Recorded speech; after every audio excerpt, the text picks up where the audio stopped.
সুপ্রিয় দর্শক, আসসালামু আলাইকুম। সবাইকে স্বাগত জানাচ্ছি বাংলা এডিশনের নতুন সংযোজন নাইট এডিশনে। আপনার সাথে আমি আছি অনন্য আফরোজ। নাইট এডিশন একটি আলোচনা ভিত্তিক অনুষ্ঠান, যেখানে আমরা দেশ বরেণ্য বিভিন্ন ব্যক্তিবর্গকে নিয়ে আসি এবং বিভিন্ন জানা অজানা তথ্য এবং দেশের বর্তমান পরিস্থিতি নিয়ে আলোচনা করে থাকি এবং তাদের মতামত আপনাদের সামনে তুলে ধরি। তো বেশি কথা না বাড়িয়ে চলে যাই আজকের পর্বে। আজকের পর্বে আমাদের যে বিষয় বক্তব্য তা খুবই বিরল বলতে সেটি কি আপনি যে জানেন সবাই একটু অবাক হয়ে যাবেন। আজকে আমাদের বিষয় হলো বাংলাদেশ পুলিশ, আর বাংলাদেশ পুলিশ কিভাবে বাংলাদেশ পুলিশকে ব্যবহার করে শেখ হাসিনা তার ক্ষমতাকে ত্বরান্বিত করেছে। পুলিশ এমন একটা শব্দ যেটা একসময় ছিল আমাদের ভরসার প্রতীক। আমরা পুলিশ শুনলেই বুঝতাম এরা আমাদের রক্ষক, আমাকে রক্ষা করবে। কিন্তু রক্ষক যখন ভক্ষক হয়ে যায়, তখনই শেখ হাসিনার মতো ফ্যাসিস্টরা সমাজের জায়গা করে নেয়। আমরা কি মনে করছি এতদিন যে পুলিশ সকল দোষের মূলে, তাই না? কিন্তু আসলে কি তাই? সকল পুলিশ সদস্যই কি হাসিনার ইশারায় চলেনি? কেন চলেনি? কারণ বিগত 15 বছরে প্রায় 2200 জন পুলিশ সদস্যকে চাকরিচ্যুত করেছে স্বৈরাচারী শেখ হাসিনা সরকার। কারণ কি ছিল? তারা শেখ হাসিনার স্বেচ্ছাচারিতা এবং তার স্বৈরাচারের সাথে চলতে নারাজ। তারা প্রত্যক্ষ বা পরোক্ষভাবে শেখ হাসিনার স্বৈরাচারিতার বিরুদ্ধে কথা বলেছে, মানুষকে সহায়তা করেছে। এই সকল কারণেই তাদেরকে বিভিন্নভাবে অত্যাচারিত হতে হয়েছে, হারাতে হয়েছে সব কিছু, এবং অতঃপর হারাতে হয়েছে নিজের চাকরিটুকু। তো এই বিষয় নিয়ে কথা বলার জন্যই আজকের অনুষ্ঠানে আমরা নিয়ে এসেছি 3 জন পুলিশ কর্মকর্তা এবং কর্মচারীদের, যারা এই স্বৈরাচারের ভিকটিম। তো চলুন আজকে দেখে নিই আমাদের অতিথিদের।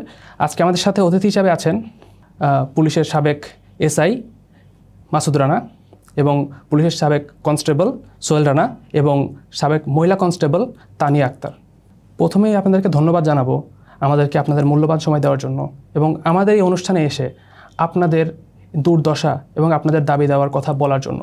আমি চাই আপনারা বলুন আপনাদের দুর্দশার কথা। প্রথমেই আমি চলে যেতে চাই এসআই মাসুদ রানা ভাইয়ের কাছে। ধন্যবাদ। আসসালামু আলাইকুম ওয়া রাহমাতুল্লাহি ওয়া বারাকাতুহু। অনন্য ভাই, আপনাকে অসংখ্য ধন্যবাদ জানাচ্ছি এই দেশ বরেণ্য একটি চ্যানেলের মাধ্যমে ভিকটিম পুলিশের কথাগুলো দেশবাসীর কাছে তুলে ধরার জন্য। আপনারা জানেন, গত 16 বছর শেখ হাসিনা একনায়কতন্ত্র কায়েম করেছিল।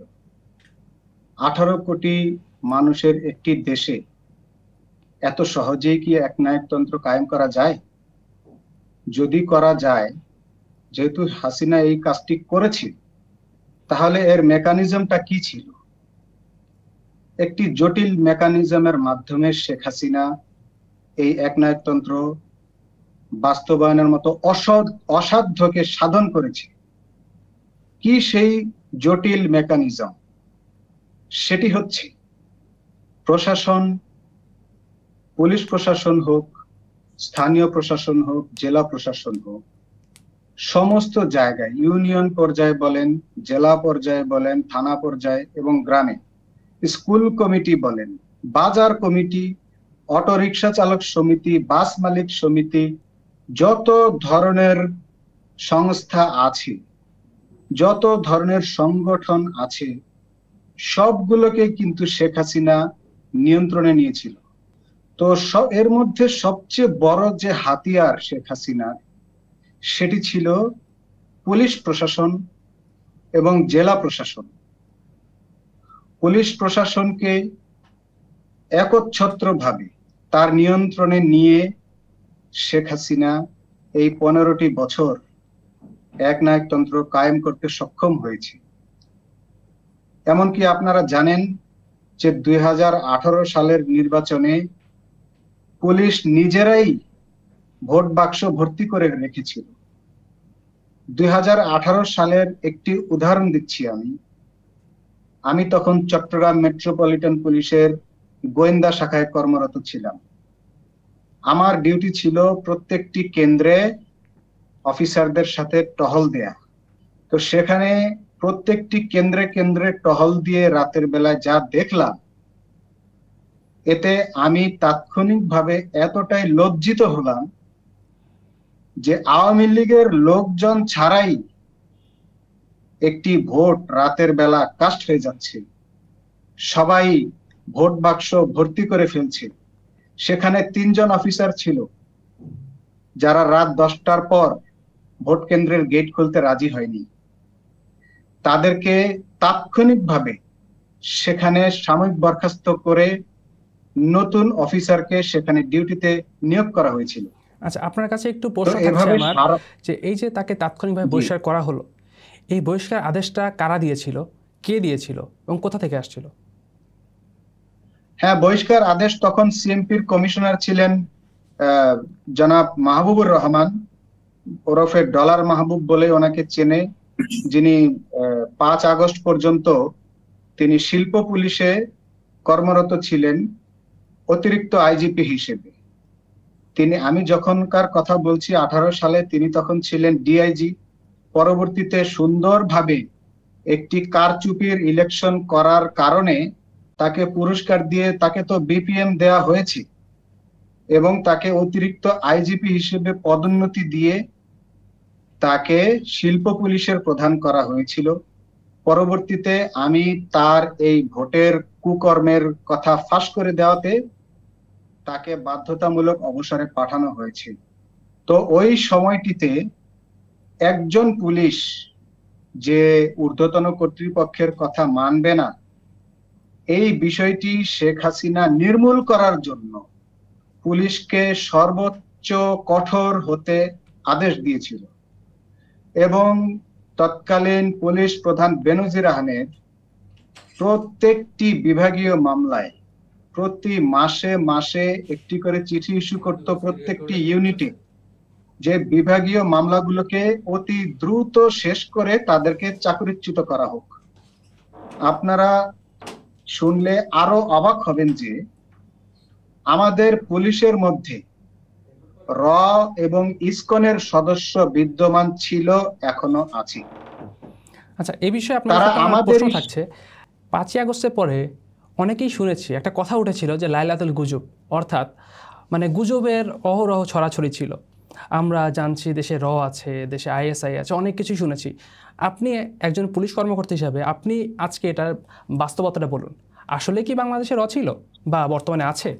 অবশ্যই আছে। তারা র তাদেরকে নিযুক্ত করতে বলতে, তারা ভারতীয় নাগরিক নয়, তারা বাংলাদেশেরই নাগরিক, একটি ধর্মের নাগরিক তারা। আমি নামটা উল্লেখ করলাম না সাম্প্রদায়িকতার খাতিরে। জি। তো তারা আমাদেরই সাথে চাকরি করে, কিন্তু তাদেরকে ইসকন তাদেরকে অর্থায়ন করে, বিভিন্ন তথ্য সংগ্রহ করে থাকে। যেমন তারা তো যারা ধর্মকর্ম পালন করে তাদেরকে তো মৌলবাদী ট্যাগ দেয়, এমনকি যারা ক্লিন শেভ করে না, যারা দাড়ি রাখে, তাদেরকেও কিন্তু তারা টার্গেটে রাখে। তো তাদের কাজগুলো ছিল, তারা লক্ষ্য রাখতো যে কিভাবে একজন অফিসার, সে কতটা কোনো সৎ অফিসার আছে কিনা, যারা ধর্মকর্ম পালন করে এবং অন্যায়ের বিরুদ্ধে কথা বলে, ফেসবুকে কোনো সরকার বিরোধী পোস্ট দিল কিনা, অথবা তাদেরকে প্রমোট করে যদি কেউ কিছু না বলে। ঠিক আছে, যেমন আপনি একবার দেখেছেন যে আল জাজিরা একটি রিপোর্ট প্রকাশ করেছিল প্রাইম মিনিস্টার্স মেন। জি। তখন কিন্তু এই রিপোর্টের জবাবে শেখ হাসিনা নির্দেশ দিয়েছিল প্রশাসনের অফিসাররা যেন তারাও যেন পোস্ট করে যে I am Sheikh Hasina's men. তো আপনারা কিন্তু দেখেছেন অনেক বড় বড় অফিসাররা কিন্তু I am Sheikh Hasina's men post দিয়েছিল। জি, সামাজিক যোগাযোগ মাধ্যমে তখন একটা চেষ্টা করা হয়েছিল। জি জি জি, অনেক বড় বড় অফিসার কিন্তু I am Sheikh Hasina's men এটি প্রকাশ করেছিল, পোস্ট করেছিল। তো যাই হোক, তো তারা লক্ষ্য করতো যে এই পোস্টগুলো কারা দিচ্ছে না বা কারা চুপ থাকছে। মোট কথা, মন প্রাণে আওয়ামী লীগ কারা মন প্রাণে আওয়ামী লীগ করে না, এটা তাদেরকেই তারা টার্গেটে নিত। এবং কারা আওয়ামী বিরোধী, মূলত ফেসবুক পোস্টে, যেমন যে কোনো অন্যায়ের বিরুদ্ধে অনেকে, আমি বিশেষ করে আমি ফেসবুকে প্রত্যেকটি বিষয়ে পোস্ট দিতাম। পোস্ট এই কারা এই পোস্টগুলো দিত, এই পোস্টগুলোর স্ক্রিনশট তারা এই ইসকন বা যিনি রয়ের আন্ডারে আছেন তার কাছে সেখানে পৌঁছে দিত। আর রয়ের বিষয়টি আমি আপনাকে আরেকটু ক্লিয়ার করে দিচ্ছি। গত 2-3 বছর আগে হবে, পুলিশের একজন নায়েক কিন্তু গ্রেফতার হয়েছে ভারতের রকে তথ্য প্রদানের অপরাধে। সে কিন্তু গ্রেফতার হয়েছে। আমার এই মুহূর্তে তারিখটি মনে নেই, কিন্তু এটি কিন্তু জাতীয় নিউজ হয়েছিল। তো এতে প্রমাণ করে, এটা প্রমাণিত সত্য যে পুলিশে রয়ের এজেন্ট এবং ইসকনের এজেন্ট আছে। এটা ছিল এবং এখনো আছে। এবং পুলিশে এখনো পর্যন্ত আপনারা আরো আতঙ্কিত হবেন যে হোয়াটসঅ্যাপ এবং টেলিগ্রামে এখনো পুলিশের কিছু গ্রুপ আছে। এই গ্রুপগুলোতে তারা আওয়ামী সরকারকে কিভাবে ফেরানো যায় তার নীল নকশা এঁকে যাচ্ছে, এবং তারা প্রত্যেকেই এই বর্তমান সরকারের যে পরিকল্পনাগুলো, যে আইন শৃঙ্খলা রক্ষার্থে সরকার কি কি পরিকল্পনা গ্রহণ করছে এবং এই পরিকল্পনা ব্যর্থ করে দিতে কি কি পাল্টা পরিকল্পনা করা দরকার, টেলিগ্রাম গ্রুপে বা হোয়াটসঅ্যাপ গ্রুপে তারা কিন্তু এগুলি নিয়ে আলোচনা করে এবং এই তথ্যগুলো ভারতকে দিয়ে তারা কিন্তু আইন শৃঙ্খলা অবনতি করার জন্য আপ্রাণ চেষ্টা চালিয়ে যাচ্ছে। এবং তারা বাংলাদেশ পুলিশে কর্মরত আছে এবং তারা তাদের এই অপচেষ্টা কিন্তু চালিয়ে যাচ্ছে। জি, বুঝতে পেরেছি। তো আপনার কথা থেকে আমরা এটা বুঝতে পারছি, আর আমরা এটাই একটা ইতি টানতে পারছি যে বাংলাদেশ পুলিশে একটা গোষ্ঠী আছে বা একটা গ্রুপ আছে যারা বাংলাদেশের নাগরিক হওয়া সত্ত্বেও ভারতের রয়ের অধীনস্থ হয়ে কাজ করছে, তাদের কাছে নিজেদের বিলিয়ে দিয়েছে। তাদের মূল টার্গেট হচ্ছে যে কোনো মূল্যে শেখ হাসিনাকেই এই দেশে দরকার। এটাই হচ্ছে তাদের টার্গেট। তারা মনে করে যে শেখ হাসিনাই তাদেরকে বেতন দেয়, শেখ হাসিনাই তাদেরকে নিয়োগ দিয়েছে, শেখ হাসিনাই, মানে তাদের ব্যাপারটা এমন যে শেখ হাসিনাই তাদের মালিক। না, এটা আসলে বোঝা যায়। কি জন্য বোঝা যায় বলছি, কারণ তারা যদি এটা মনে না করতো, তারা যদি আসলে মনে করতো যে এই দেশের মালিক জনগণ, জনগণের টাকায় তারা বেতন পাচ্ছে, জনগণ তাদেরকে চালাচ্ছে, এটা মনে করলে তারা কখনোই জুলাই আগস্টে এত হাজার হাজার শিক্ষার্থীদের উপর নির্বিচারে গুলি চালাতে পারতো না, তাদেরকে আঘাত করতে পারতো না। তারা মানুষের এই জনগণের জীবনের থেকে হাসিনার কাছে তার ইশারায় নাচাটাকে বেশি প্রাধান্য দিয়েছে, জন্যই তারা এই কাজগুলো করতে পেরেছে। তো আমরা আপনার কথা থেকে এটাই বুঝতে পারছি, এবং একটা বিশ্বাসের কোনো অবকাশই থাকছে না যে তাদের কাছে মানুষ এবং দেশের চেয়ে টাকা এবং শেখ হাসিনার কাছে ভক্তিটাই বেশি মূল্যবান ছিল। জি, দেখুন, আমি র্যাব সদর দপ্তরের মতো একটি গুরুত্বপূর্ণ জায়গায় কর্মরত ছিলাম। তো আমি সেখানে 2.5 বছর কর্মরত ছিলাম। তখন র্যাবের ডিজি ছিলেন বেনজির আহমেদ, বর্তমানে যিনি পলাতক হয়ে গেছেন। তো আমি সেখানে দেখেছি যে অগণিত মানুষকে কিভাবে গুম করে এনে র্যাব 1-এর ভূগর্ভস্থ টিএফআই সেলে রাখা হতো। সেখানে তাদেরকে দিনের পর দিন, মাসের পর মাস গুম করা অবস্থায় রাখা হতো। তাদের পরিবারের সদস্যরা আমার কাছে আসতো, আমি রিসেপশনে বসতাম। তখন আমার ডিউটিটা ছিল অফিসারদের গেস্ট আসবে এবং লোকজন যারা আসবে তারা আমাকে ফেস করবে র্যাব সদর দপ্তরে। তো সেখানে অসংখ্য মানুষ তারা আমার কাছে এসে তাদের গুম হয়ে যাওয়া স্বজনদের পরিণতি এবং তাদের অবস্থান জানতে চাইতো। কিন্তু আমরা এত কঠোর নজরদারিতে ছিলাম যে আমাদের মাথার উপরে সিসি ক্যামেরা লাগানো ছিল, আমাদের প্রতি কঠোর নির্দেশনা ছিল যে কাউকে কোনো তথ্য দেওয়া যাবে না। কিন্তু দেখেন, একজন মানুষ হিসেবে, একজন বিবেকবান মানুষ হিসেবে এটা তো সহ্য করা যায় না। একটা মানুষকে তার ফ্যামিলি থেকে বিচ্ছিন্ন করে এনে তার হদিশটা পর্যন্ত, তার ফ্যামিলিটা জানে না যে তার বাচ্চা জানে না যে বাবা কোথায় আছে। আপনি কি ভাবতে পারেন এগুলো? আমাদের মধ্যে তো অনেকেই আমরা পুলিশের চাকরির পর থেকে আজ পর্যন্ত কোনো ব্যক্তিকে গুলি করিনি। গুলি করার প্রয়োজন পড়েনি, হয়তো প্রয়োজন পড়েছে, কিন্তু তখনও গুলি করিনি। আমার জীবনে এমনও হয়েছে যে একজন মাদক মামলার আসামি ধরতে গিয়েছি, সে আমাকে ছুরিকাঘাত করার জন্য আঘাত করেছে, আমি তার আঘাতটা প্রতিহত করেছি। তো আমি তখন কিন্তু আমার পুরোপুরি রাইট ছিল যে আমি তাকে গুলি করে দিই, কারণ সে আমাকে প্রাণনাশের জন্য আক্রমণ করেছে। জি, আপনি আত্মরক্ষার খাতিরে এবং আমি করতে পারতেন। হ্যাঁ, আমি পিস্তল বের করে লোডও করেছি গুলি করে দেওয়ার জন্য, কিন্তু পরে ভাবলাম যে একটা জীবন কেন আমি নিয়ে নিব। সে আমাকে চেষ্টা করেছে, সে যাওয়ার চেষ্টা, পালানোর চেষ্টা করেছে, আমি তো তাকে প্রতিহত করতে সক্ষম হয়েছি, তাকে আইনের হাতেই তুলে দিই, আমি কিন্তু তাকে আর গুলি করিনি। তো কিন্তু আমাদের মধ্যে কতগুলো রাক্ষস তৈরি করেছিল শেখ হাসিনা এই বেনজিরের মাধ্যমে। এই বেনজির আহমেদ প্রতি মাসে এই অফিসারদেরকে পুরস্কার দিত, অর্থ পুরস্কার, তাদেরকে মোটা অঙ্কের অর্থ পুরস্কার দেওয়া হতো। মাত্র 30% টাকায় জমির মালিক হয়ে নতুন বাংলাদেশের গড়ে তোলার স্বপ্ন দেখা বাংলা বসতি। আমাদের কাছে একটা খবর এসেছে যে তখন বেনজির আহমেদ যে কাজটা করেছে সেটা হলো তিনি পুলিশের কর্মচারী এবং কর্মকর্তাদের বলেছেন এবং তাদের নির্দেশ দেওয়া ছিল যে আওয়ামী লীগ মতবিরোধী অর্থাৎ বিরোধী দলের মতাদর্শী যারা আছেন, যত বেশি নেতাকর্মী ধরিয়ে দিতে পারবেন তার পদোন্নতি তত তাড়াতাড়ি হবেন। এই বিষয়টা কি সত্যি? হ্যাঁ সত্যি, তাদেরকে বিপিএম দেয়া হতো। একটি বিপিএম এ অর্থ পুরস্কার আছে, এককালীন অর্থ পুরস্কার, এবং একটি বিপিএম এ সে সারা জীবন কিন্তু একটি আর্থিক বেনিফিট পায়। একটা বিপিএম পাওয়া মানে পুলিশের কাছে অনেক বড় বিষয়, এবং পুলিশের সর্বোচ্চ সম্মানের যে মেডেল সেটি হচ্ছে বিপিএম অর্থাৎ বাংলাদেশ পুলিশ মেডেল।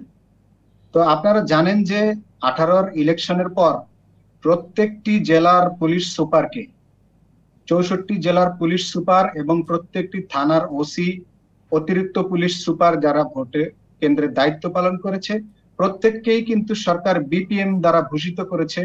শুধু তাই নয়, এই বিপিএম এর এককালীন অর্থও কিন্তু তারা বৃদ্ধি করেছে, যেন এটার লোভে যেন তারা হিংস্র হয়ে যায়, এই জন্য বিপিএম এর অর্থও কিন্তু তারা বৃদ্ধি করেছে। অর্থাৎ বলা যাচ্ছে, আর্থিক, অর্থাৎ আমরা বলতে পারি যে মানুষের বিবেকের দাম একটা পদক মাত্র, আর কিছু অর্থ। জি, মানুষের জীবনের মূল্য তাই। প্রতি মাসে একটা ক্রস ফায়ার করলে যে টিমটা ক্রস ফায়ার করত সেই, আপনি, এটা অত্যন্ত দুঃখজনক, আমার বলতে কষ্ট হচ্ছে, সেটি হচ্ছে যে যিনি দলের কমান্ডার তিনি মেজর পদমর্যাদার, অথবা পুলিশের হলে অতিরিক্ত পুলিশ সুপার পদমর্যাদার, সেই কমান্ডার পেতেন 50,000 টাকা আর্থিক পুরস্কার, সাব ইন্সপেক্টর পেতেন 10,000 টাকা আর্থিক পুরস্কার, কনস্টেবলরা 5,000 করে আর্থিক পুরস্কার পেতেন একটা মানুষকে খুন করার জন্য। অর্থাৎ পুলিশ যাদের কাছে আমাদের রক্ষা করা, তাদেরকে দিয়ে আমাদেরকে হত্যা করানো হচ্ছে অর্থের বিনিময়ে, অর্থাৎ আমাদের রক্ষক হয়ে গেছিল আমাদের ভক্ষক। এবং এখানে আরো ভয়ঙ্কর বিষয় যেটি ছিল সেটি হচ্ছে কন্টাক্ট কিলিং। কন্টাক্ট কিলিং হচ্ছে কেউ কারো প্রতিপক্ষকে হত্যা করানোর জন্য কন্টাক্ট করত সংশ্লিষ্ট কোম্পানির সিওর কাছে। তারা 1 কোটি 2 কোটি 5 কোটি এরকম যে যেরকম সামর্থ্য ওই অনুযায়ী কন্টাক্ট করত, করার পর তাকে কিন্তু গুম করে এভাবে রাজনৈতিক উদ্দেশ্যে, শুধু যে বিরোধী দলীয় নেতা কর্মীদেরকেই গুম খুন করা হয়েছে তাই কিন্তু নয়। এই যে ট্রেডিশনটা চালু হলো, এই ট্রেডিশন চালু হওয়ার পর তারা কিন্তু আর্থিক লাভবান হওয়ার জন্য তারা কিন্তু এই কন্ট্রাক্ট কিলিং এর মধ্যে যায়। এই কন্ট্রাক্ট কিলিং এর মধ্যে শুধু তারা সীমাবদ্ধ থেকেছে তা নয়, তারা যে কোনো মানুষকে আপনি 20 লাখ টাকা দিবেন, আপনি র্যাবের সিও কে 20 লাখ 30 লাখ টাকা দিবেন, এবং আপনার টার্গেট করা আসামিকে সে 10,000 20,000 ইয়াবা দিয়ে মামলা দিয়ে দিবে। তো এই ধরনের কন্ট্যাক্টগুলি ছিল। আমি যেহেতু হেডকোয়ার্টার্সে ছিলাম এবং প্রত্যেকটি সারা দেশের র্যাবের যে কার্যালয়গুলো, এগুলো সবগুলোর নিউজ কিন্তু আমার কাছে আসতো। আর আমি যেহেতু একটু অনুসন্ধানী মনের মানুষ ছিলাম, আমি এই খোঁজ খবরগুলো রাখতাম, কারণ আমি জানতাম যে কোনো না কোনো একদিন আসলে খবরগুলো আসবে। যেমন আমি ইলিয়াস আলী গুমের যে বিষয়টি সর্বপ্রথম ফাঁস করেছিলাম, ইলিয়াস আলীর গুমের বিষয়টি, এবং বিএনপি নেতা সালাউদ্দিন আহমেদ সাহেবকেও যে গুম করে ভারতে পার করে দিয়েছিল, আমি কিন্তু এই জিনিসগুলো সবার আগে সামনে এনেছিলাম। পরে একে একে অনেকেই আরো বলতে শুরু করেছেন। তো আমার মূল উদ্দেশ্য হচ্ছে যে একটি দেশ, গণতান্ত্রিক একটি দেশ, এখানে গুন্ডাতন্ত্র, মাফিয়াতন্ত্র এসব কেন থাকবে? একটা মানুষ কথা বলার কারণে কেন তাকে খুন হতে হবে? সে কেন তার স্বাধীন মতামতটি প্রকাশ করতে পারবে না? সংবিধান কি আমাদেরকে মতামত প্রকাশ করার অধিকার দেয়নি? আমরা কি শেখ হাসিনার দাস হয়ে থাকার জন্য আমাদের জন্ম হয়েছে? পুলিশের অনেকেই তো মনে করে যে শেখ হাসিনাই তার চাকরিদাতা, শেখ হাসিনাই তার অন্নদাতা। শেখ হাসিনা যে পালিয়ে গেছে, শেখ হাসিনার তো এই বাংলাদেশের রাজনীতিতে শেখ হাসিনা বর্তমানে অপ্রাসঙ্গিক। আমরা যদি তাকে নিয়ে আলোচনা করি সেটাও ওয়েস্ট অফ টাইম। কিন্তু এই রিয়েলিটিটা আমাদের কিছু লোক মানতে পারছে না। তারা চেষ্টা করে যাচ্ছে যে কোনো না কোনো উপায়ে যদি শেখ হাসিনাকে ফেরানো যায়। তো আমাদের পুলিশের মধ্য থেকে যে মূল যে বিষয়টিতে আপনি প্রশ্ন করেছিলেন সেটিতে আসি। সেটি হচ্ছে যে পুলিশের মধ্যে সম্পূর্ণ দলীয়করণ করে এই বিরোধী মতগুলোকে আউট করার জন্য এই বেনজির আহমেদ নির্দেশ প্রদান করে। বেনজির আহমেদের আমলেই কিন্তু সর্বোচ্চ সংখ্যক পুলিশ চাকরিচ্যুত হয়েছে। আপনি বাংলাদেশের অন্য কোনো প্রশাসনে দেখবেন না যে এত সংখ্যক চাকরিচ্যুতি আছে, যেটা বাংলাদেশ পুলিশে হয়েছে। তো বেনজির আহমেদকে শেখ হাসিনা, সে তো গোপালগঞ্জ বাড়ি, শেখ হাসিনার একজন ঘনিষ্ঠ লোক, সেটা আমি খুব ভালো করেই জানি। তো শেখ হাসিনা তাকে একটি এজেন্ডা দিয়ে পুলিশ প্রধান করেছিলেন এবং সে এই কাজগুলো বসে বসে করেছে। প্রত্যেকটি ইউনিটে তার মনোনীত এবং আওয়ামী পন্থী পুলিশ সুপারদেরকে বসিয়েছে, ডিআইজিদেরকে বসিয়েছে। তাদের কাজ ছিল, তারা ওই যে আমি আপনাকে বললাম যে ইসকনের সদস্য, তারা ইসকনের সদস্যদের মাধ্যমে নিউজগুলো সংগ্রহ করত কারা আওয়ামী বিরোধী। আমি আপনাকে একটু উদাহরণ দিচ্ছি। চট্টগ্রামের লালখান বাজারের বিএনপির নেত্রী গোলজার বেগম, তার স্বামী হচ্ছে সাবেক পুলিশ কর্মকর্তা এসআই নওয়াব আলী। যখন মিডিয়াতে প্রকাশ হলো যে এসআই নওয়াব আলীর স্ত্রী একজন বিএনপি নেত্রী, তখন কিন্তু তাকে দুদক দিয়ে পরিকল্পিতভাবে একটি মামলা দেওয়া হলো। স্বামী স্ত্রী দুজনকে মামলা দিয়ে দুজনকেই জেল খাটানো হলো। এবং জেল থেকে যখন জামিনে বের হলো, তখন এই এসআই নওয়াব আলীকে এই সেকেন্ড ক্লাস অফিসারদের ক্ষেত্রে, সাব ইন্সপেক্টররা তো দ্বিতীয় শ্রেণীর কর্মকর্তাদেরকে চাকরি থেকে অব্যাহতি দিতে হলে পাবলিক সার্ভিস কমিশনের অনুমোদন লাগে।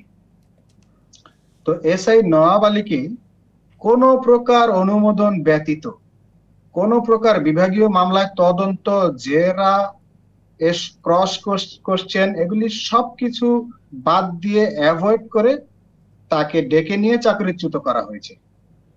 কোন প্রকার আইন কানুন কিন্তু তারা ফলো করেনি। তো এটি হচ্ছে তখনকার বিধান। এবং এই চাকরিচ্যুতি এবং শাস্তির মাধ্যমে অন্যান্য পুলিশদেরকে এই মেসেজটা দেওয়া হয়েছে যে তোমরা যদি কথা না শোনো বা আওয়ামী বন্দনা তোমরা যদি না করো, তবে তোমাদেরও কিন্তু তোমাদের কলিগের মতো এই পরিণতি হবে। জি, তারা যেটা এখন ধন্যবাদ আপনার কাছে আপনার বক্তব্য রাখার জন্য। এখন আমরা চলে যাব কনস্টেবল সোহেল রানা ভাইয়ের কাছে ওনার দিকটা শোনার জন্য। কারণ আমরা আপনার বক্তব্যে যা বুঝলাম যে পুলিশ বাহিনী আর পুলিশ বাহিনী ছিল না, তা এক প্রকার শেখ হাসিনার মাফিয়া দল হয়ে উঠেছিল, যারা টাকার বিনিময়ে সব কিছু করতো। তো এটা আসলে খুবই দুঃখজনক, একটা দেশের একটা বাহিনীর যখন এমন হয়ে যায়, এমন পরিস্থিতি, এমন অবস্থা হয়ে যায়, তখন আর পিছে ফিরে তাকানোর কিছু থাকে না আসলে। তো এখন আমরা যাব কনস্টেবল সোহেল রানা ভাইয়ের কাছে। ভাই, আপনি বলতেন আপনাকে কিভাবে চাকরিচ্যুত করা হয়েছে, আপনি কি কি কথা বলতে চান আমাদের সামনে? সর্বপ্রথম আমি আমার বক্তব্য শুরু করতেছি জুলাই আগস্টের গণঅভ্যুত্থানের আমার শহীদ হওয়া ভাই বোনদের এবং এদেশের আপামর জনগণের আত্মত্যাগী, যার উপর ভিত্তি করে একটি গণঅভ্যুত্থান সৃষ্টি হয়। যেই ভাই বোনরা আমার অন্ধ হিসাবে বিভিন্ন হসপিটালে এখনো ভর্তি আছে, যারা আহত আছে, তাদেরকে শ্রদ্ধা এবং সম্মান জানিয়ে এবং শহীদদের আত্মার মাগফিরাত কামনা করে বাংলাদেশ পুলিশের সাবেক সদস্য হিসাবে বাংলাদেশ পুলিশের যেই সকল নিরীহ পুলিশ সদস্যরা মারা গেছে তাদের আত্মার মাগফিরাত কামনা করে আমি আমার বক্তব্য শুরু করতেছি। 2014 সালে আমি চাকরি লাভ করি এবং মুক্তিযোদ্ধা সনদ সংক্রান্ত বিষয়ে আমার বিরুদ্ধে একটা মামলা হয় 2017 সালে। সেটার প্রেক্ষিতে আমি মামলা লড়ি, কোর্ট সারেন্ডার করি। 2 মাস 26 দিন পর্যন্ত আমি কারাগার ভোগ করি, কাস্টডি ভোগ করি। তারপর 2022 সালে আমি এই মামলা থেকে বেকসুর খালাস পাই, যেখানে ষড়যন্ত্রমূলকভাবে আমাকে এই মামলা দেওয়া হয় এবং আমার বিরুদ্ধে আনিত অভিযোগ মোটেও প্রমাণিত হয়নি বিধায় মহামান্য কোর্ট আমাকে এই মামলা হতে বেকসুর খালাস প্রদান করে। আমাদের পিআরবি অনুযায়ী, পুলিশ রুলস অ্যান্ড রেগুলেশন অনুযায়ী, আমি যদি সাময়িক বরখাস্ত থাকি, আমার বিরুদ্ধে যদি কোনো ফৌজদারি মামলা হয়, আমি যদি সসম্মানে মুক্তি পাই, সেই ক্ষেত্রে পুলিশ সুপার আমার এই মামলার যে আদেশ কপি আছে, আমি যদি মামলা থেকে অব্যাহতি পেয়ে থাকি সসম্মানে, সেহেতু তিনি কি করবেন, বিভাগীয় মামলা প্রত্যাহার করে আমাকে সসম্মানে চাকরিতে পুনর্বহাল করবেন এবং আমার বেতন রেশন সবকিছু তিনি দিয়ে দিবেন। কিন্তু তা না করে পুলিশ হেডকোয়ার্টারের বিশেষ শাখা, যেটাকে বলে আমরা স্পেশাল ব্রাঞ্চ পুলিশের, সেই স্পেশাল ব্রাঞ্চে কর্মরত এডিশনাল ডিআইজি জেরিন আক্তার, যিনি শেখ হাসিনার অত্যন্ত আস্থাভাজন এবং খুব কাছের মানুষ, যিনি একজন পুলিশ সুপার হয়েও শেখ হাসিনার সাথে ডিরেক্ট কথা বলতে পারতেন, যেটা মন্ত্রীরাও সাহস করেন। তো ওই মহিলা এসপি, তাকে আমি সম্মান করতাম, তার প্রতি আমার সম্মান আসে না কেন যেন। দুর্জন বিদ্যান হলেও পরিত্যাজ্য, আমরা লেখাপড়া করছি, সেদিন জানলাম। তো সেই জায়গা থেকে বলবো, এই জেরিন আক্তার আওয়ামী দোসর, তার আমলেও কক্সবাজারের আশপাশ এলাকা, গুমদুম এরিয়া, এগুলোতে যত ক্রসফায়ার হয়েছে, এগুলোর জন্য একমাত্র দায়ী এই মহিলা এসপি, বর্তমানে যিনি স্পেশাল ব্রাঞ্চে এডিশনাল ডিআইজি হিসেবে কর্মরত আছেন। তিনি আমাকে বলছেন, তুই কোর্ট কিনে ফেলছিস, আমার আদালতে তুই মাপ পাবি না, যে সে কারোর বিচার করবে, বিচারিক সকল ক্ষমতার মালিক হলো কোর্ট। তো এই কথা বলার পরে সে আমাকে অনেক বকাবাদ্য করে, এরপরে বলে, তুই কিভাবে চাকরি করিস আমি দেখে নিবো, তোকে আমি ডিসমিস করে দেবো। তারপর ওনাকে আমি বলতে বাধ্য হই, আপনি তো একদিন কল্যাণ প্যারেডে বলছিলেন আপনি নাকি আমাদের মা, তাহলে আজকে আপনি আপনার সন্তানের চাকরি খাবেন কেন? তোদের মতো বিদ্রোহী বা তোদের মতো রাজাকারের বাচ্চাদের চাকরি করার কোনো অধিকার নেই। এই কথা বলে আমাকে বলে বাইরো, আমাকে বের করে দেয়। তো আমি বলছি যে স্যার, এগুলোর বিচার আল্লাহ করবে। আপনারা যা জুলুম করছেন এই দেশ ও জাতির উপর, এবং যারা দেশপ্রেমিক পুলিশ সদস্য তাদেরকে বের করে দিচ্ছেন, এগুলোর বিচার আপনাদের একদিন হবে। তখন তিনি আমাকে বেয়াদব আরো বিভিন্ন কিছু বলছেন। আচ্ছা, তো আপনাকে আমি একটা জিনিস থামাতে যাচ্ছি, আপনাকে একটা প্রশ্ন করতে চাই। আপনাদের যে চাকরিচ্যুত করা হয়েছে, আমরা জানি যে পুলিশের অনেক ঊর্ধ্বতন কর্মকর্তাকে আবার চাকরিতে পুনর্বহাল করা হয়েছে, কিন্তু আপনাদের, আমি যেটা জানতে পারলাম আপনাদের কাছে থেকে এবং আর বিভিন্ন সূত্র থেকে, যে যারা নিম্ন স্তরের আছেন, অর্থাৎ যারা ইন্সপেক্টর থেকে শুরু করে তার নিচে যারা যারা আছেন কর্মরত, তাদের যে 2200 পুলিশের কর্মচারী বৃন্দ ছিলেন, তাদেরকে পুনর্বহাল করা হয়নি। এই বিষয়টা নিয়ে আপনার কি মতবাদ? মানে এটা কি আসলে সত্যি, নাকি এখানে কিছু জলঘোলা হয়েছে? কারণ আমরা জানতে পেরেছি পুলিশ হেডকোয়ার্টার থেকে একটা নোটিশ দেওয়া হয়েছিল, সেখানে বলা হয়েছে যে তারা 1500-র উপরে পুলিশের কর্মচারীদেরকে পুনর্বহাল করেছে। এটা আসলে সম্পূর্ণ বিভ্রান্তিমূলক, একটা জাতিকে একটা ভুল মেসেজ প্রদান করা, যেটা পুলিশ হেডকোয়ার্টারের মতো স্পর্শকাতর জায়গা থেকে আমরা কখনো আশা করি না। আমরা রাষ্ট্রের পুলিশ বাহিনীর সর্বনিম্ন কর্মচারী হতে পারি, বাট আদর্শ, ন্যায় নীতি, জ্ঞান, লেখাপড়া অনেক দূর পর্যন্ত রয়েছে। তারপরও যেহেতু পুলিশ ডিপার্টমেন্টের রুলস এন্ড রেগুলেশন অনুযায়ী আমি একজন কনস্টেবল, তাদের বিষয়ে কথা বলার কোনো রাইট নাই। এখন যে কথা বলতেছি সেটা হলো কি, আমার ফান্ডামেন্টাল রাইট, আমি এই দেশের নাগরিক। পুলিশ হেডকোয়ার্টারের মতো একটা স্পর্শকাতর জায়গা থেকে ওনারা যেই সাংবাদিকদেরকে ভুল মেসেজ দিচ্ছেন, সেই মেসেজের ভিতর বলছেন যে ওনারা নাকি 1522 জন পুলিশ সদস্যকে বহাল করতেছেন, কিন্তু এটা সম্পূর্ণ ভিত্তিহীন এবং মিথ্যা। তো আমরা সেই কারণে এটার তীব্র প্রতিবাদ জানানোর জন্য, নিন্দা জানানোর জন্য প্রেস ক্লাবে গেছিলাম। সেখানে গিয়ে আমরা এটার বিরুদ্ধে প্রেস ব্রিফিং করি।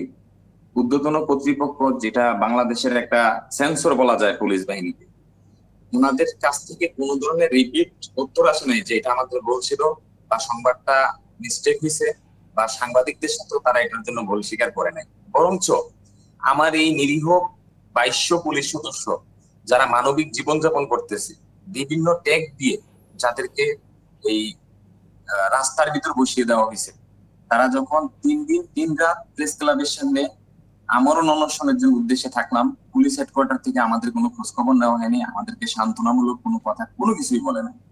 পরবর্তীতে আমরা বাধ্য হই যে আমাদের দেশের আমলারা, সচিবরা, তারা তো অবশ্যই সচেতন, তারা সর্বোচ্চ শিক্ষিত পার্সন, রাষ্ট্রের খুঁটিটা, ওনাদের সামনে গিয়ে দাঁড়াই, হয়তোবা যদি ওনাদের সিম্পিতিটা আমাদের প্রতি আসে, আমরা হয়তোবা চাকরিটা ফেরত পাবো।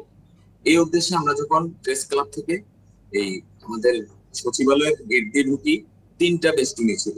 এই 3টা বেস্টিনি আমরা স্বতঃস্ফূর্ত ভিতরে ঢুকে যাই, যেখানে অবশ্য আমি উপস্থিত ছিলাম না, আমার ভাইরা ছিল, আমার বাবা অসুস্থ হওয়ার কারণে আমি চলে আসছিলাম। ভিতরে ঢুকছে, কোনো ধরনের বাধা প্রয়োগ করে নাই পুলিশ, যেখানে পুলিশের দায়িত্ব ছিল প্রথমেই বাধা দেওয়া আমাদেরকে, ওনারা কিন্তু দায়িত্ব অবহেলা করছে। ভিতরে ঢোকার পরে যিনি এডিসি মামুন সাহেব, যিনাকে শাহবাগীরা কয়েকদিন আগে মারধর করছে, খুব গেঞ্জি ছিঁড়ে দিছে, উনি যতই সিম্পিতি পাক শাহবাগীদের কারণে, কিন্তু উনি ব্যক্তি হিসেবে খুবই জঘন্য একজন পার্সন। কেননা তিনি, আমরা তাদের ভাই, সাবেক পুলিশ সদস্য, তার পায়ে পর্যন্ত, ওনার বাপের বয়সী পুলিশ সদস্যরা ওনার পায়ে ধরে কান্না করে বলছে, স্যার আমাদেরকে আর মাইরেন না। বারবার রিকোয়েস্ট করা হয়েছিল সেই দিন, স্যার আমাদেরকে মাইরেন না। উনি বোর্ড দিয়ে, ওনার পায়ে বোর্ড ছিল এবং মাথায় পুলিশের ক্যাপ ছিল, আর খয়েরি কালার একটা গেঞ্জি ছিল। তিনি বারবার বুকের ভিতর লাথি মারছেন এবং বেদরক পিটেছেন। আমার ভাইদেরকে হাসপাতালে পর্যন্ত ভর্তি করতেছে, 6টা 7টা করে সেলাই লাগছে মাথায়, কারোর হাতের হাড় ফেটে গেছে।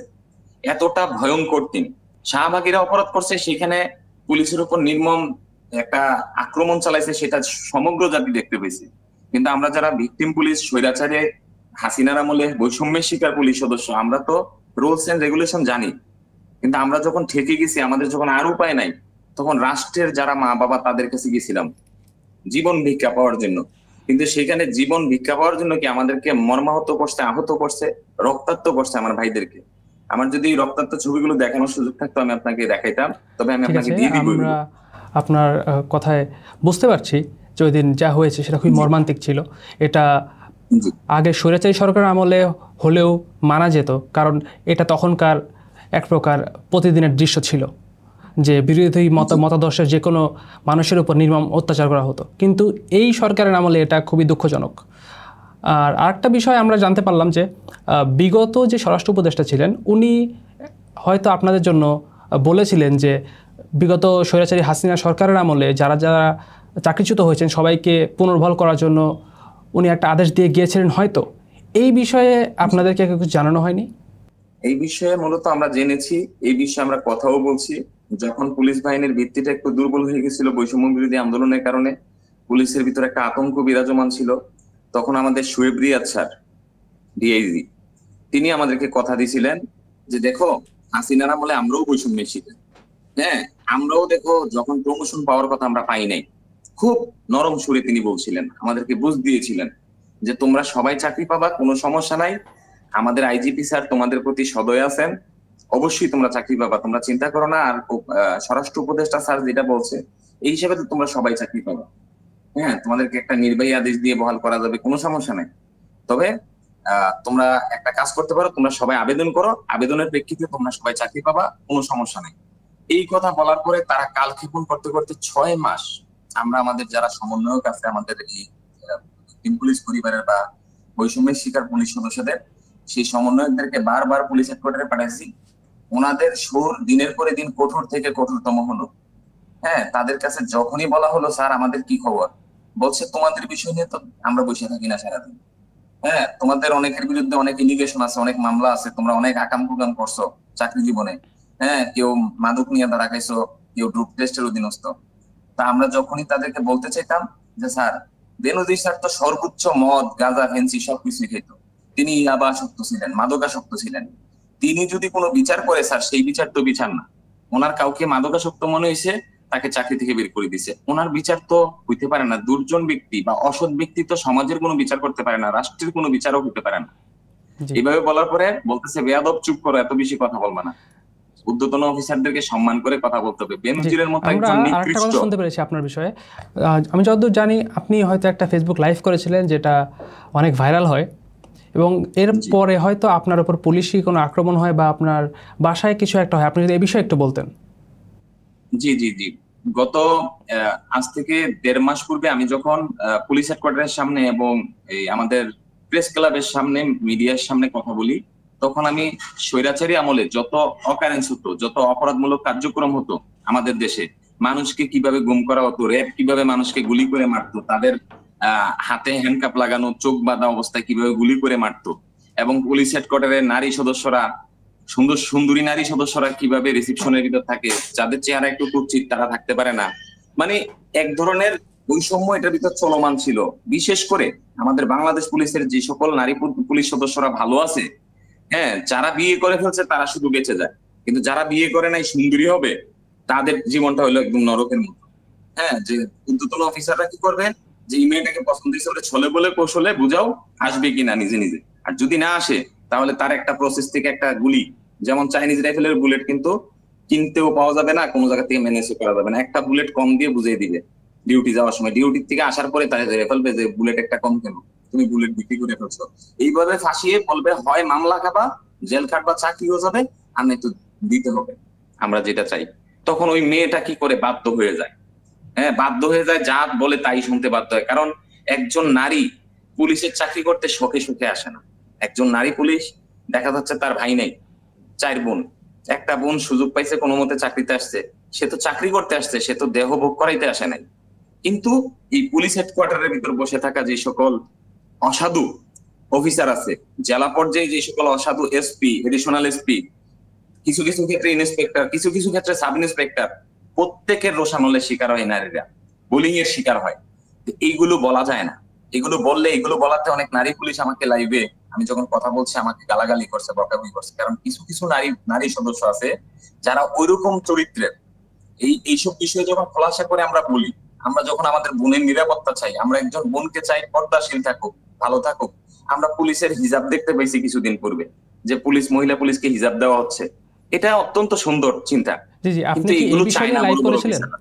এই বিষয় নিয়ে আমি লাইভে না, জাতীয় মিডিয়াগুলোতে, এনটিভিতে, আরটিভিতে যে কথা বলছি, এবং জেরিন আক্তারের বিরুদ্ধে, এই যে স্পেশাল ব্রাঞ্চের জেরিন আক্তার, এডিশনাল ডিআইজি, তার বিরুদ্ধে কথা বলাতে, সাবেক আইজি, ডিআইজি, এদের বিরুদ্ধে কথা বলার কারণে স্পেশাল ব্রাঞ্চ থেকে প্রায় 60 থেকে 70 জন, কুমিল্লা জেলা ডিবি থেকে 6 জন, বুড়িচং থানা, কুমিল্লা জেলা আমার যে থানা, সেই থানা থেকে 5 জন পুলিশ সদস্য এসে আমার পুরো বাড়ি ঘেরাও করে।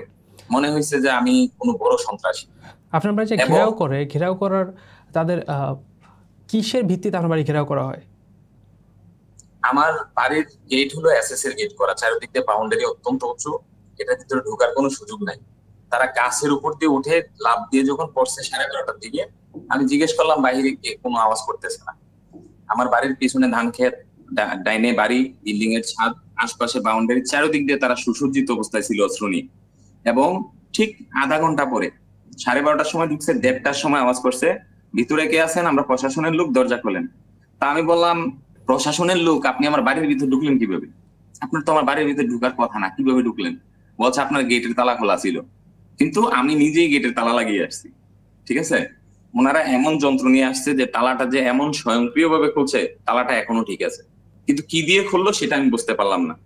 হ্যাঁ, আর তালাটা ছিল গেটের ভিতর লাগানো, সেটা লাগানো অবস্থায় আমার বাড়ির গেটের দরজার ভিতর ফালানো আছে। আমি ওনার কাছে বারবার, সাব ইন্সপেক্টর মোতালেব, তার কাছে বারবার জানতে চাইছি আমার বিরুদ্ধে কি কোনো ইলিগেশন আছে? বলছে না, আপনার বিরুদ্ধে কোনো ইলিগেশন নেই। আচ্ছা, আমার বিরুদ্ধে কোনো মামলা, কোনো অভিযোগ বা আমি কোনো অপরাধ করছি এরকম কয় না, আপনার বিরুদ্ধে কোনো অভিযোগ বা এরকম কিছু নেই। আচ্ছা, এরপরে কি আপনাকে তারা আটক করে বা গ্রেফতার করে? না না, গ্রেফতার করতে পারে না। কেননা আমি সাথে সাথে, আমি যখন ওনাকে বারবার বলছি আপনারা আমার বাড়ি থেকে চলে যান, আমি একজন বৈষম্য বিরোধী ছাত্র আন্দোলনের স্টেক হোল্ডার হিসাবে দায়িত্ব পালন করছি কুমিল্লাতে। বাংলাদেশ সেনাবাহিনীর ভাইদের হাতে পায়ে ধরে কান্না করে সেনাবাহিনীকে ছাত্রলীগের বিরুদ্ধে গুলি করতে বাধ্য করছি আমি বাংলাদেশের ভিতর সর্বপ্রথম, আমি সোহেল রানা। তো আমি নিজের জীবন বাজি রেখে যুদ্ধে ছিলাম। আর আজকে আপনারা আমার পুলিশ ভাই, যাদের অনেক ভাই প্রায় 4000-এর উপরে পুলিশ সদস্য মারা গেছে সেই ঊর্ধ্বতন কর্তৃপক্ষের অবৈধ আদেশের কারণে, আজকেও আপনারা সেই ঊর্ধ্বতন কর্তৃপক্ষের অবৈধ আদেশ পালন করার জন্য, আমাকে গুম করার জন্য আমার বাড়ির বাউন্ডারির ভিতরে ঢুকে গেছেন। আমাকে রাতের 2টার সময় তিনি বলতেছেন, মোতালেব সাহেব, সাব ইন্সপেক্টর মোতালেব সাহেব, রাতের 2টার সময় তিনি আমাকে বলতেছেন কুমিল্লা জেলার এসপি নাকি আমার সাথে রাতের 2টার সময় মিটিং করবে, এবং বলতেছে আমরা জানি যে আপনি বৈষম্য বিরোধী ছাত্র আন্দোলনে ব্যাপক ভূমিকা পালন করছেন, আপনি আমাদের পুলিশ বাহিনীর গর্ব সোহেল ভাই, আপনি আমাদের সাথে চাকরি করবেন, এটা তো আমাদের সৌভাগ্য, আপনি আসেন, বের হয়ে দরজা খোলেন, আপনার সাথে পুলিশ সুপার কথা বলবে, আর যদি বিশ্বাস না হয় আপনি পুলিশ সুপারকে ফোন দিতে পারেন। আমি বলছি আমি পুলিশ সুপার না। যেহেতু পুলিশ সুপার জানে একজন নিরপরাধ মানুষকে ধরার জন্য এতগুলো পুলিশ সদস্য আসছে, তাহলে তো আমার পুলিশের এসপি কে মানার কোনো বিষয়ই আসে না। আমি কথা বলবো এখন আইজিপি স্যারের সাথে, আর যদি না হয় তাহলে আমাদের উপদেষ্টা বা আমাদের ছাত্র সমন্বয়কদের সাথে কথা বলবো, কেন আমার বাসার ভিতর আমার মানহানি করার জন্য, আমাকে গুম করার জন্য পুলিশ আসবে। এখন তো হাসিনার আমল নাই। এরপর তিনি বলেন কি, দেখেন ওয়ারলেসে বলতেছে একটু স্ল্যাং ল্যাঙ্গুয়েজ, যে শালারপুতকে যেভাবে সকাল 6টা বাজলেও ধরে আনতে হবে, তারে শেষ করে দিতে হবে, ওয়ারলেসে বলতেছে। তাহলে চিন্তা করেন যে তারা এখনো ভাবতেছে তাদের হাসিনা আম্মা জান পুলিশ বাহিনীকে নিয়ন্ত্রণ করতেছে। এবং আমরা একটা নিউজে জানতে পারলাম, অডিওতে জানতে পারলাম যে বেনজির পুলিশ বাহিনীর অনেকের সাথেই হোয়াটসঅ্যাপ, স্যার যেটা বলছেন, সাব ইন্সপেক্টর মাসুদ স্যার একটু আগে যেটা বললেন, সে পুলিশের বড় বড় মহলের সাথে যোগাযোগ রাখতেছে, তার গ্রুপ আছে, ওইখানে বলতেছে যে আওয়ামী লীগ শুধুমাত্র ঐক্যবদ্ধ হইলে পুলিশ তার খেলা দেখাই দিবে, যা পুলিশদেরকে যারা হত্যা করছে এই করছে। পুলিশকে তো জনগণ হত্যা করে নাই, আমি তার আসল প্রমাণ। পুলিশকে হত্যা করা হয়েছে বড় বড় অফিসারদের ইন্ধনে। কারণ আমি যখন পুলিশের আইজিপি, আমি যখন ডিআইজি, আমার কমান্ডেই কিন্তু এত হাজার হাজার জনগণের ভিতর পুলিশ সদস্যরা ঢুকে গুলি করছে। পুলিশদেরকে তো অবৈধ আদেশ দেওয়ার কোনো রাইট নাই আইজিপির এইভাবে মানুষ হত্যা করার, ছাত্র হত্যা করার। সেখানে ছাত্র জনতাকে এমন ভাবে গুলি করে হত্যা করছে, টার্গেট করে। পুলিশকে তো কেউ বলে নাই আপনি ছাত্রদেরকে হত্যা করেন। জি বুঝতে পেরেছি। এখন আমরা চলে যাচ্ছি তানিয়া আক্তার আপুর কাছে। এই বাংলাদেশ পুলিশে আমরা জানতে পেরেছি যে শুধু যে বিভিন্ন মতাদর্শী মানুষদের সাথে অন্যায় করে তেমন না, যেটা একটু আগে সোহেল রানা ভাই বললেন, যে নারীদের সাথেও বিভিন্ন কুপ্রস্তাব দেওয়া হতো, তাদের সাথে বিভিন্ন অন্যায় করা হতো। তো এই বিষয়ে তানিয়া আক্তার আপু, আপনি যদি আপনার কথাগুলো বলতেন। আসসালামু আলাইকুম, আমার নাম তানিয়া আক্তার, আমি ব্রাহ্মণবাড়িয়া জেলা থেকে বলতেছি। আমাদের নারী পুলিশরা বিভিন্ন জায়গায়, তারা বিভিন্ন জেলায় চাকরি করা অবস্থায় ঊর্ধ্বতন কর্মকর্তারা যখন কাউকে দেখতে সুন্দরী মনে হয়, তাদের পছন্দ হওয়ার পরে তাদেরকে কোনো প্রকার খারাপ প্রস্তাব দেওয়া হয়, সেই প্রস্তাবে যদি কেউ রাজি হয়ে যায়, সে তো খুব ভালো অবস্থানে থাকতে পারে। আর যে রাজি হবে না, তার জন্য সে গরিব ঘরের সন্তান হতে পারে। তার ক্ষতি বলতেই সবচেয়ে বড় ক্ষতি হলো তার চাকরি চলে যাবে, এরকম ভয় দেখানো হয়তো। সেই ভয়ও যখন তাদেরই প্রস্তাব না মানে, তারা 100% তাদের চাকরিচ্যুত করে।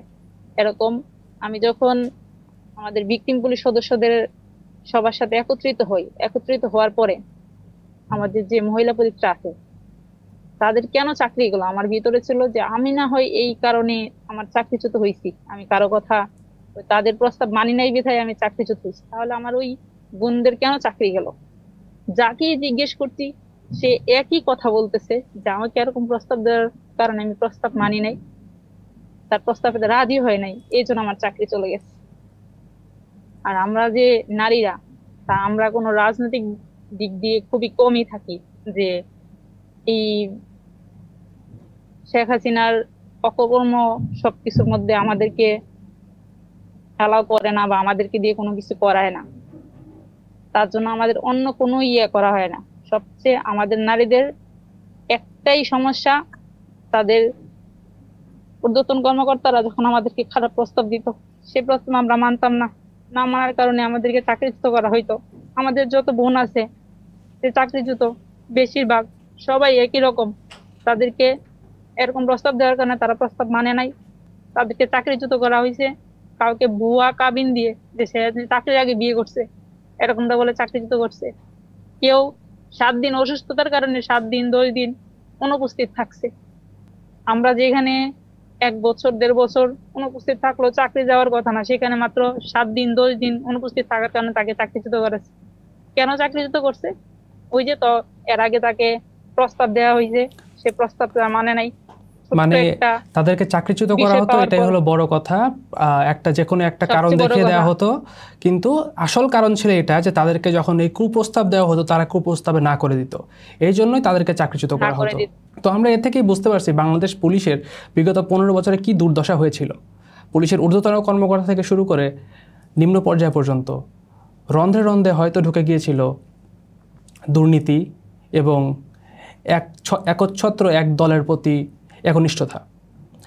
তারই ফলস্বরূপ ছিল আমাদের এই বিগত 15 বছরের শেখ হাসিনার শাসন আমল, যাকে শাসন আমল নয় দুঃশাসন বললেই চলে। তো প্রিয় দর্শক, আমরা চলে এসেছি আমাদের পর্বের শেষ অংশে।